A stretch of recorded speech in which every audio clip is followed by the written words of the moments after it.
Pensiyaçılara endirim. Maraqlıdır. Mən niyə bu haqda bilmirəm? Yəqin təzə qərardandır. Yaxşısı budur, keçim içəri.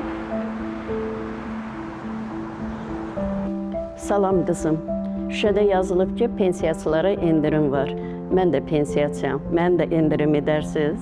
Salam, bəli, əlbəttə. Əgər təqaüd alırsınızsa, telefonunuza e-sosial mobil tətbiqini yükləyərək tətbiqdəki barkodu göstərməklə endirimlərdən yararlana bilərsiniz. Nə yaxşı qızım. Onda mən e-sosialı yükləyim. Siz də mənim dərmanlarımı hazırlayın. Gəlmişkən endirimdən dərmanlarımı alım. Artıq dərmanlarınız hazırdır. E-sosial barkodunuzu təqdim edin, sizin üçün xüsusi endirim edək.